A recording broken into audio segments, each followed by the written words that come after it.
and welcome back to my channel. So the last time I did a video was March 20th of 2021.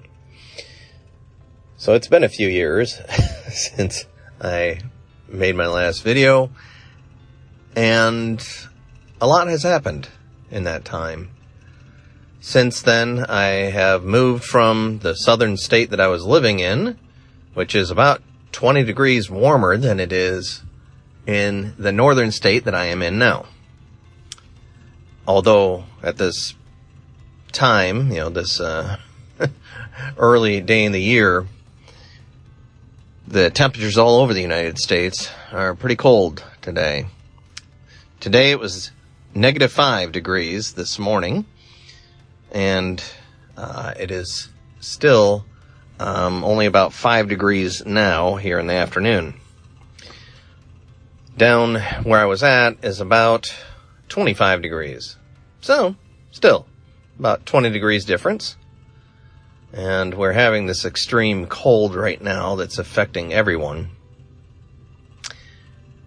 And so I have been thinking about getting back on here and doing some more videos. And I want to spend a little bit of time here just kind of talking a little bit about some of the things that I've thought about over the last several years as we've made a lot of transitions. So as I said, we transitioned from the south back to the north, and it's definitely much cooler, in the north. You are dealing with temperatures in the summer that are quite pleasant and bearable. And then during the winter, like right now, it's quite cold. One of the things that struck me as I was heading into the winter here again, we've been here for the last 3 winters. So this is our 3rd winter, and it is quite an adjustment to go from temperatures that are 20 degrees warmer to the temperatures here in the north. And even though I grew up in the north and was familiar with what those temperatures were, and I remembered them, it's been a few decades since I had lived in the north. Even though I'd come to visit, during the winter, it's not the same as living here and every day having to deal with the cold, and in particular, having snow on the ground for several months. We've had snow on the ground consistently now for, going on, almost 3 months now. And so, that's something that is hard to get used to again. And if you've never experienced it, it is definitely something. You have to think about all of the things that you didn't consider before. The ice on the ground, ice forms. And, I was just today out putting down a de-icer on the ground. It's one of those mixes that come in the bottle. It's safe for your pets. So, supposed to not hurt animals. And I was putting that down on the ground, and I'd put it down, and I went back about an hour later, and it had melted holes in the ice, but it didn't really melt the ice. So I came back, put some more down, put a lot more down, really coated the ice with it, and it melted. An hour later it came out, and it had melted more ice, but it still needs more of this ice melt. That's something that, in the south, if we had ice on the ground that formed, we'd put down the ice melt and it would melt it fairly quickly. And so that's something that, it's a struggle to keep the ice melted. And as you walk on the snow and it compresses, it eventually becomes ice. So even if it's just snow on the ground, but it becomes hard packed. It becomes ice. So that's something that I've had to get used to again. And then there's, whenever you go outside, if you walk anywhere there's snow, when you go back inside, guess what? Your shoes and your boots, they have snow on them. So I have a little brush that I put outside the door, and, you run your boot through it, and it scrapes off most of the snow that's on your boots, on the treads, and that's great. But when you go inside, there's still inevitably a little bit of snow up in the treads. And so you take your shoes, your boots off, and then you get this puddle of water on the floor. And so, I'm putting down towels right now, but we're going to have to find a better way to deal with that. Now, I know from growing up, we had a farm growing up, and we bought these trays that you'd put down, black plastic trays, and they're made for things like this, for taking your boots off and putting them in these trays, and then the water just goes into the tray. We're going to have to get those. And, something that I hadn't thought about because I hadn't dealt with it in years. When we were in the South, we didn't have to deal with that much snow. And so, this is a new thing that I'm having to think about. And I guess I need to frame this from a practical prepping perspective, right? So, I'm not being very purposeful because I'm not aware of the things that I need to prepare for. And so, yes, I had bought the ice melt.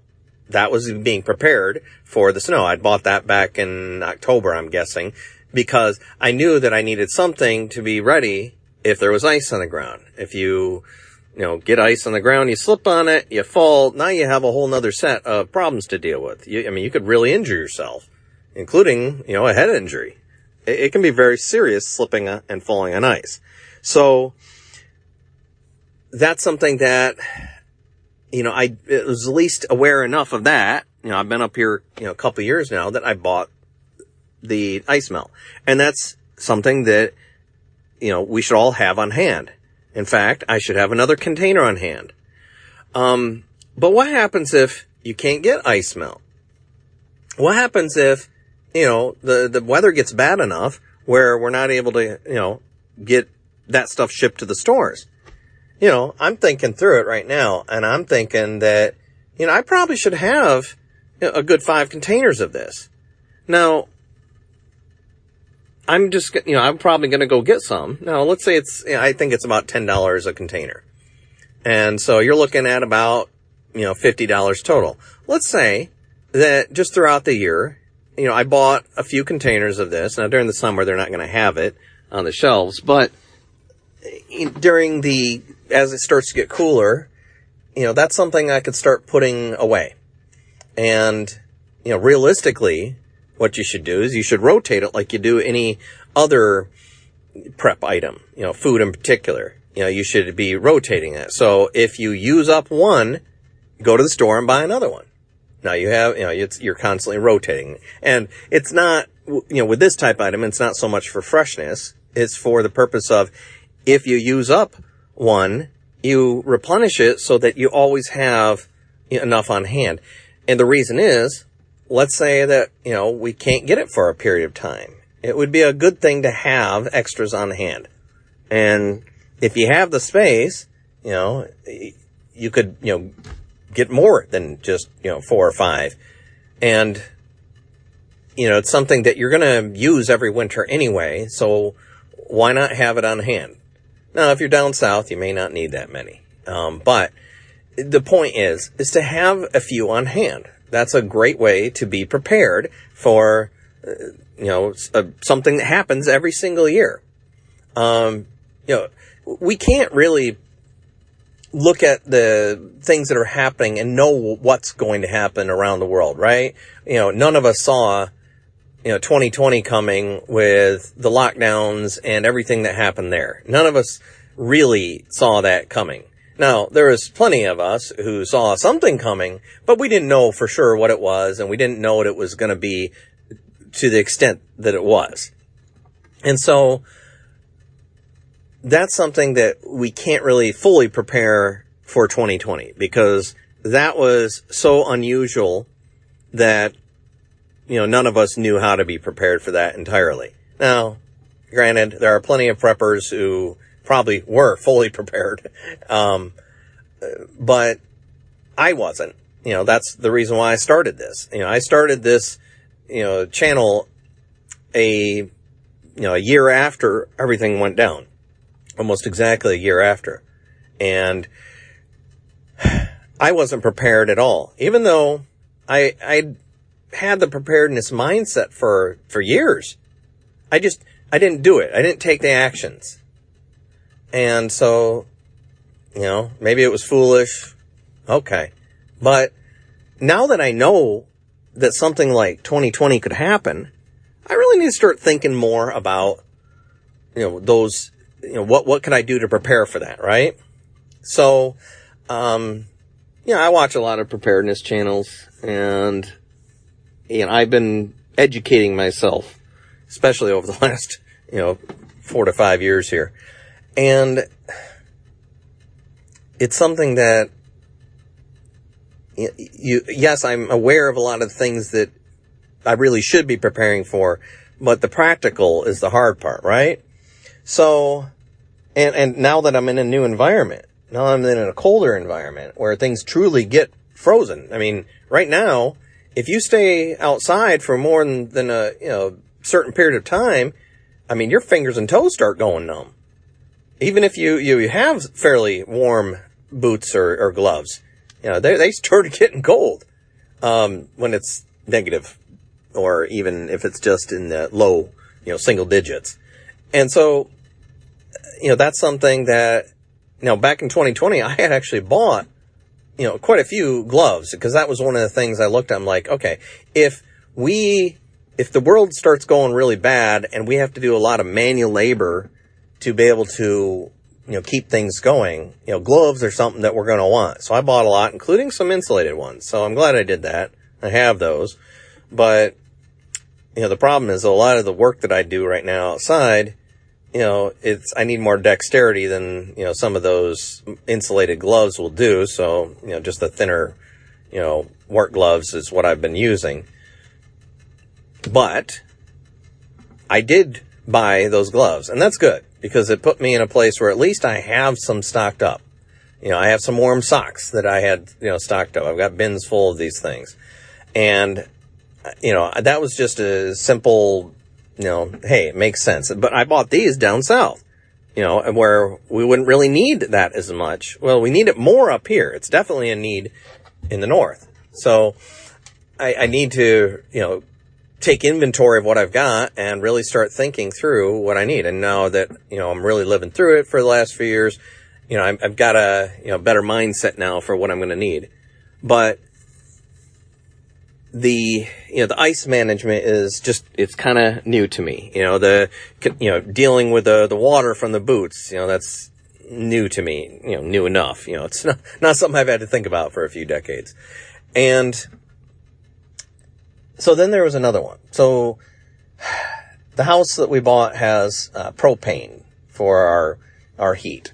And I'd never had a propane tank before, so this is new to me. So I've got this tank, and it's something that the company, they lease to us technically. Of course, if we get enough, gas throughout the year, then we don't actually need to pay the lease fee. But it is something that they own. And so when we got here, the tank had some gas in it already. And as the cold weather started coming on, I'm like, oh, great. Now I need to figure out what we're going to do with this propane tank. I need to figure out, well, how much are we going to need? Well, so I called them up, and the good news is that the previous owners had used this company for the last 20 years. So they have the averages that the previous owners had used, which is great.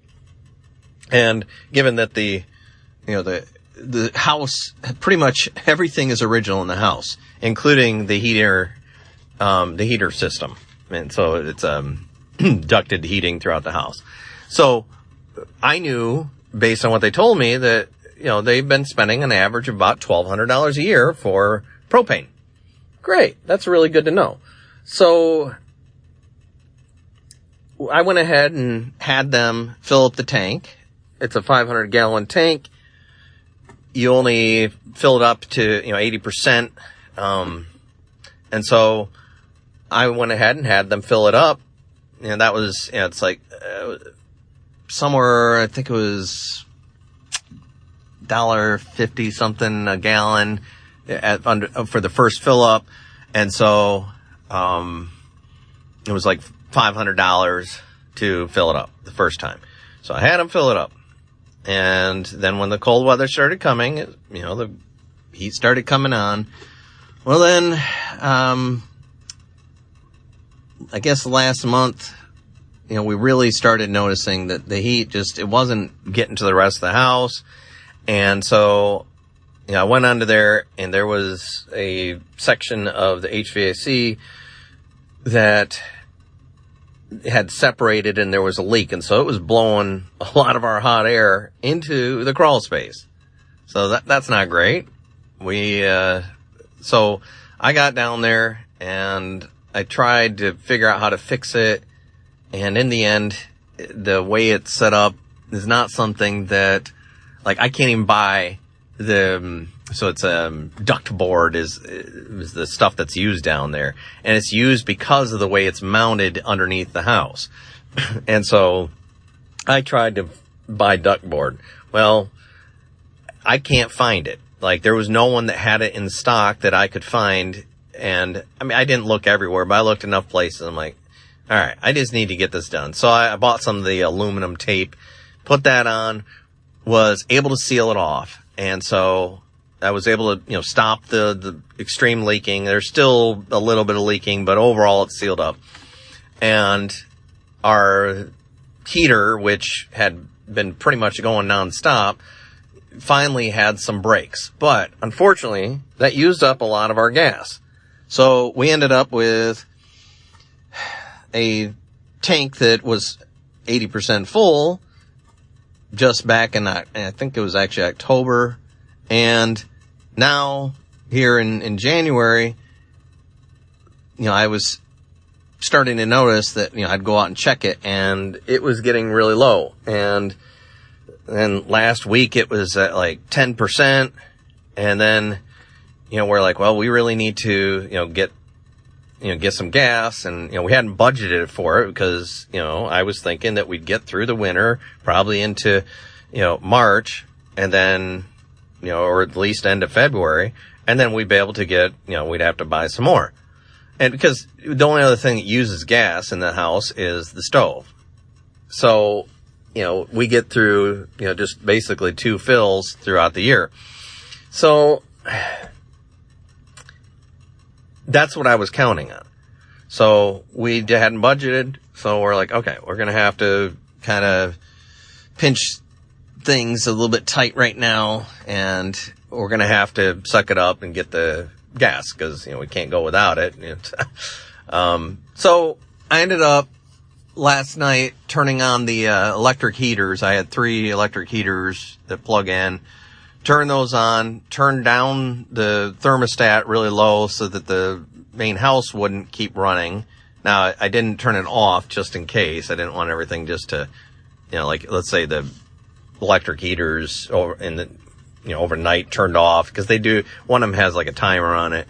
So I just wanted to make sure that, okay, if it does get really cold in here, at least the heater will kick on. So I put it down to 66 or something. And it got really cold in the bedrooms, but the main parts of the house where the heaters were, the space heaters, that stayed fairly warm. And so we were okay. But thankfully, I was able to call the company last night, and they scheduled someone to come out this morning. And so they came out around 11. They just gave us a couple hundred gallons for now. And, we'll be, getting some more once our budget allows. But, this is just another thing, right? So, if you live in the city, you typically are going to use some other form of, heating. You might have gas heater, gas furnace, but that's going to be from the city. You're going to pay for that monthly. You might have an electric furnace, either way, you're going to pay for these things monthly, generally speaking. And, if it's electric, you're going to pay for it, monthly with your electric payment. If it's gas, you're going to pay for, monthly to the gas company.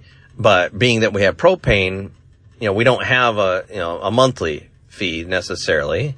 Although I guess with this company, we could, we can actually set that up. But, we don't have that. And so, it's something that we have to plan, for these fill-ups. And so that's something we really need to budget for. Again, a lot of prepping is about good planning, really thinking through what you need, what you're going to need to, what types of things you're going to need. And, that gas, that got kind of scary. When it was down that low, I'm like, man, this is and last night was the coldest night of the year. And it was ripping through that gas for the last week here.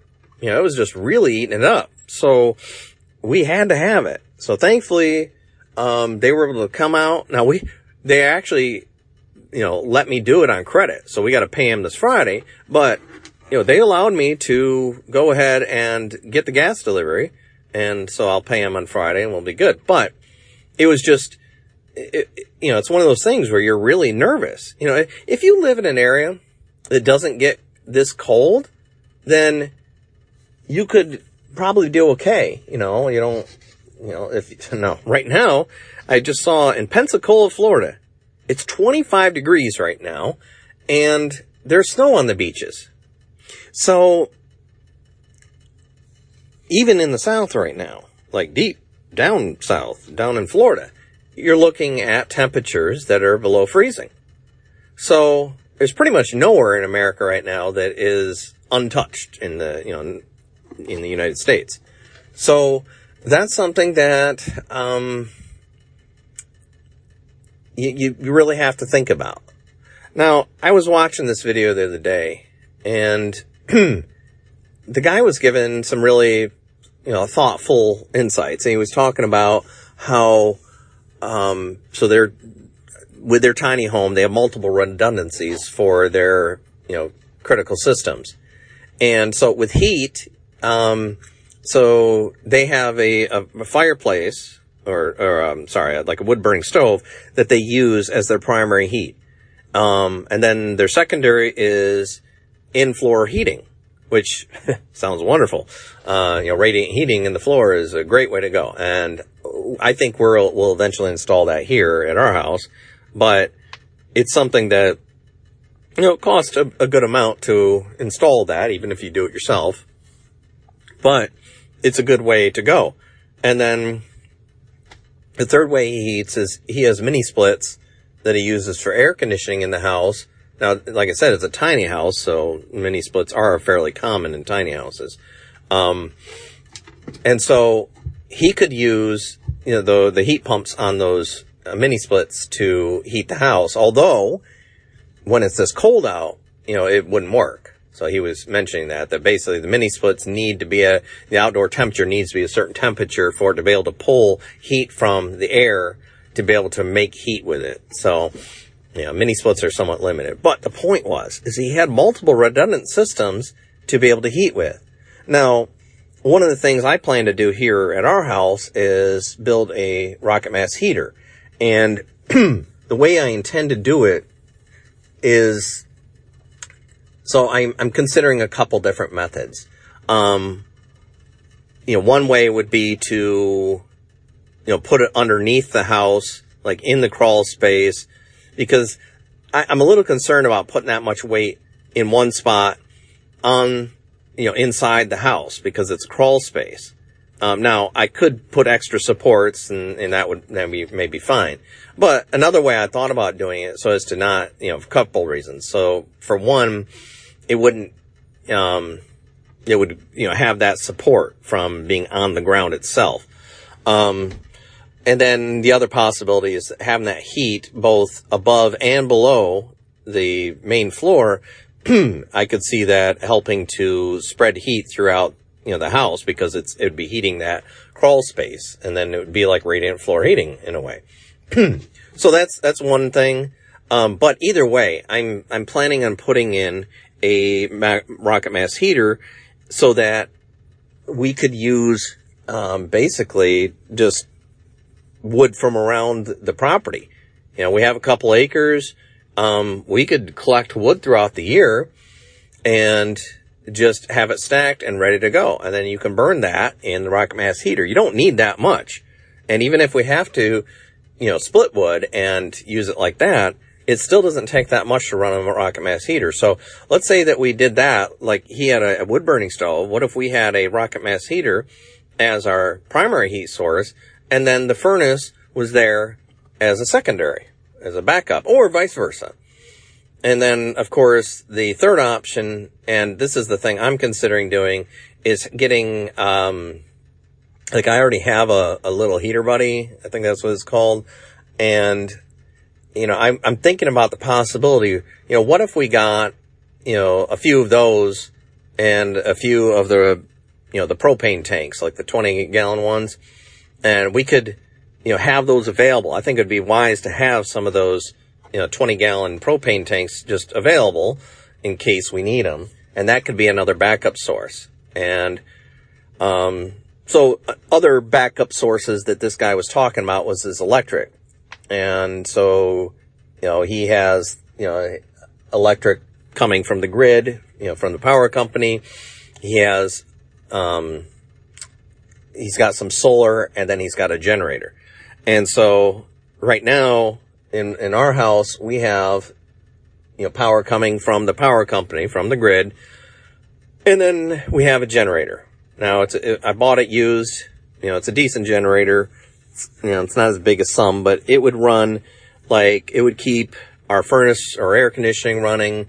It would keep the, refrigerator, running, and we could run some lights, and it would be enough to keep things going. Oh, and our well. And that's actually a really important thing, is you gotta be able to get water. And so we had, a power outage it ended up only being like a half a day for us, thankfully. There was neighbors who went about 3 days without power. And, this was during the summer. And, it's not so bad during the summer, but man, I haven't really thought about all the things that we use power for. And we don't have systems set up if we lose power. So what if we don't have power? What did we experience when we went through that? Well, can't flush the toilets, right? So we have septic, we have septic tank.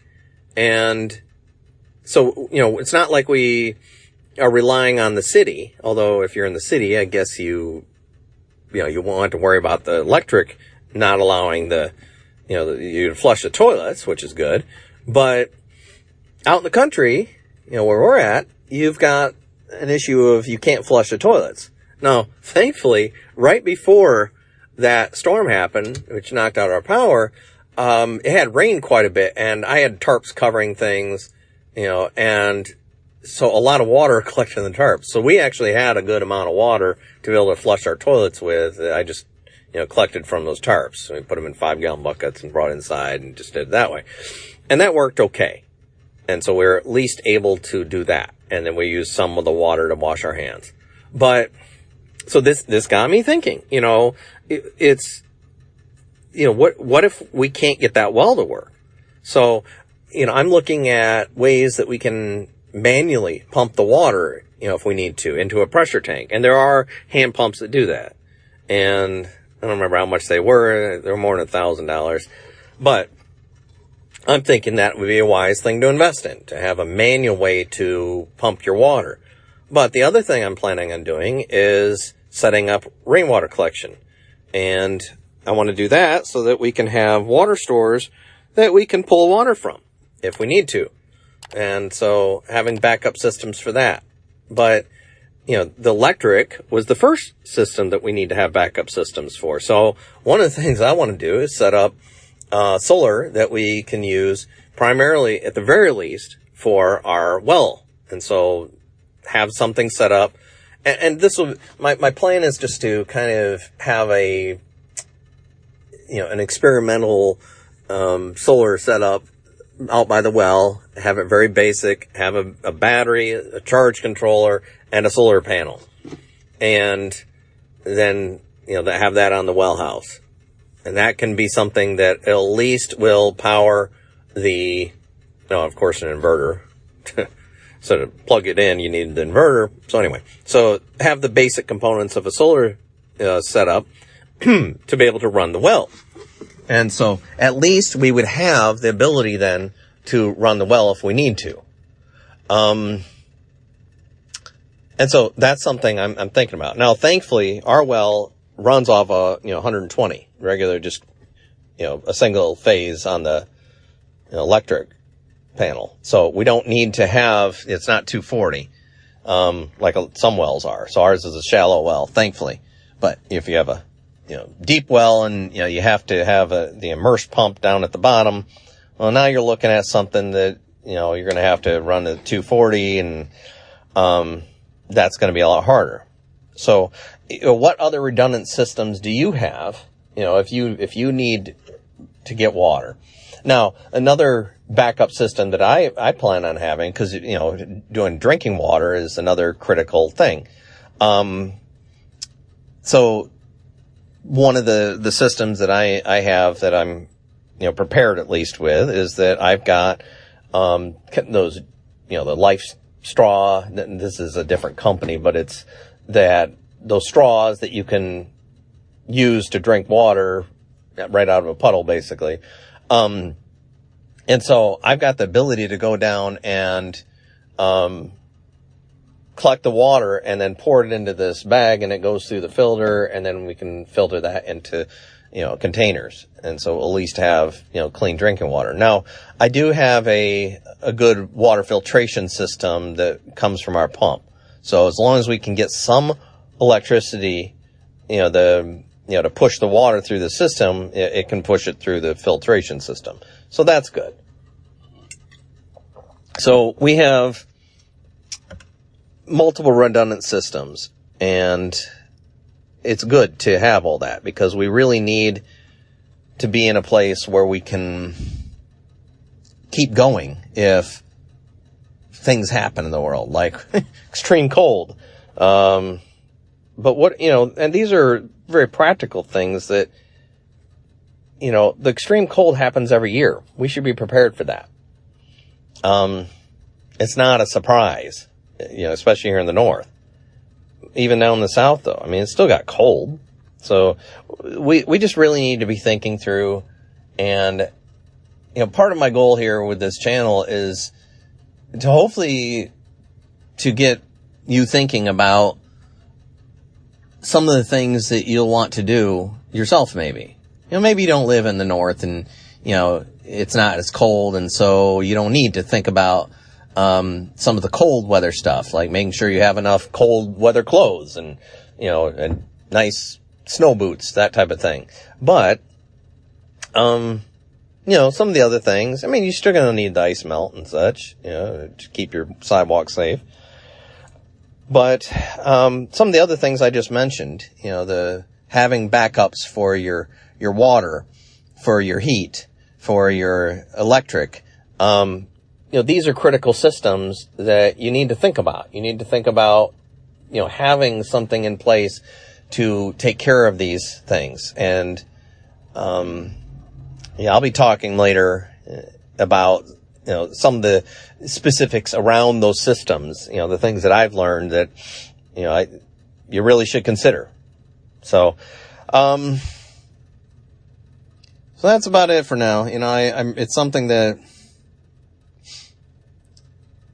we really need to be prepared so that we can keep going. Because, that's the hardest thing, right? So, when we moved, we moved from a house that we'd lived in for a number of years, packed all our stuff up. Some of we had to get rid of certain things because we just didn't want to pay to move it, 12 hours north. And so it just didn't make sense to take some of it with us. So, well, for instance, and this is just something that I'm dealing with right now. So I'm trying to set up a home office for myself. And now down at the other house, I had a, full-size 4-drawer cabinet, filing cabinet that was, a tall 4-drawer cabinet.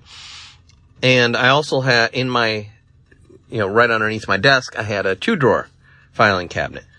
And so we moved into this house and, it's like all the things that you had before at the other house, it's great if you just moved across town and, you've got your filing cabinets and bookshelves and, your furniture and everything. But when we moved into this house, we had nothing. We didn't bring beds with us. We didn't bring bookshelves, filing cabinets. We basically took, like all the files out of the filing cabinet, put them in boxes, and just packed them up, put them in storage. We sold all the beds. We sold all the furniture. Everything just had to go because, it just didn't make sense to, try to move all of that and to store it. And that was, say, if we had just been moving, it might have been okay. It would have cost us, but it'd be okay because we would have moved into a house. But the problem was, so when we moved up here initially, we didn't have a house. We couldn't find one. We ended up staying with family and we're just looking everywhere for a house. And, for the first couple of years, we were looking for houses. And it was, once we sold the house down south, it was, then we actually had, the cash to buy a house here. But if we had to, we could have gotten a loan and bought something before then and then just paid it off when we sold the house, down there. But, you don't think about how hard it is to start over, right? So, I'm looking at all these people, whether it's the people that just experienced the fires out in California or the people in North Carolina or Florida who went through the hurricanes and you have all these people who've been through these disasters and, it is incredibly hard to start over. If you lose everything, it's even worse. I mean, at least we have, our memories, our pictures, and, and we have a lot of the stuff we needed. But, I'm having a hard time imagining what it would be like to just start over entirely, to have nothing and have to go buy everything. It's an awful feeling that you lost everything to begin with, but then to have to figure out a way to buy it, especially if, a lot of these people in California, they didn't have insurance on their house. And so, a lot of those insurance policies have been canceled. So, what would you do if you didn't have money to, buy a new house or new things? And I mean, that's an awful place to be. So I'm very fortunate that we had at least, we're not starting from scratch, but even still, I'm looking at all the things that we've had to buy since we got here.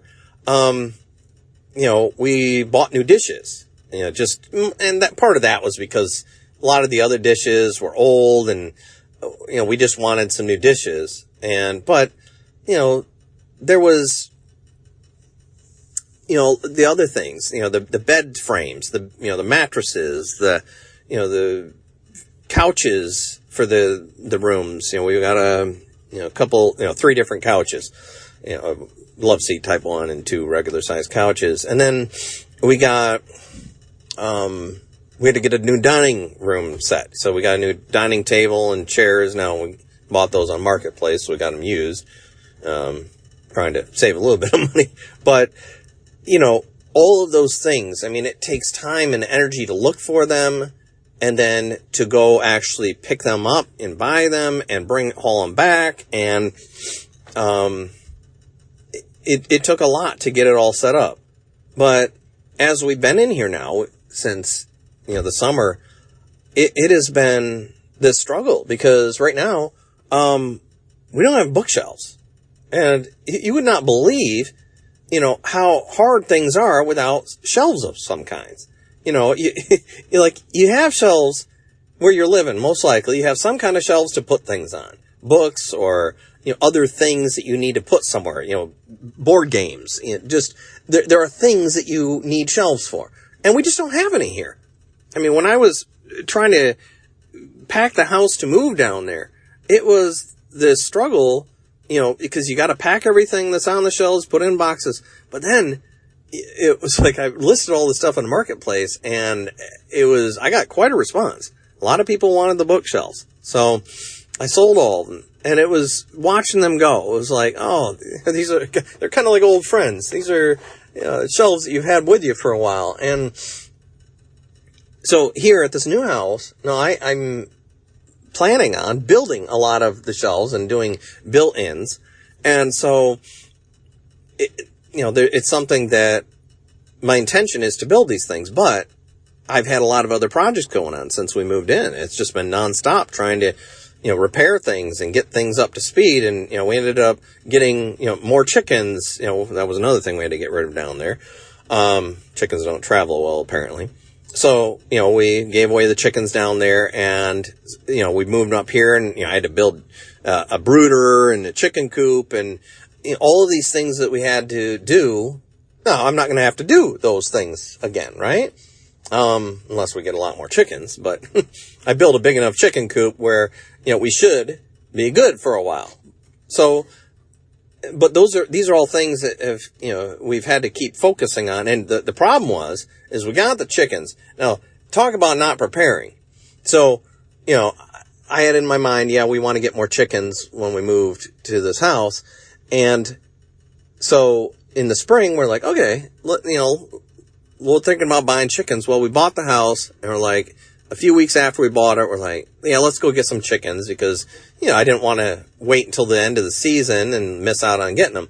So we go down there and I'm like, oh shoot, gotta buy, build this brooder, gotta have a place for the chickens to go. You can't just keep them in your house forever because they're stinky and dirty. So I rushed to get this brooder done. Well, got it done, got the baby chicks moved into it. And then, as soon as that was done, all of a sudden, now I'm having to do some other things. And oh, shoot, we really need a coop. I mean, it's not going to be long before, of course, in your mind, you're thinking, we've got time before we need the coop.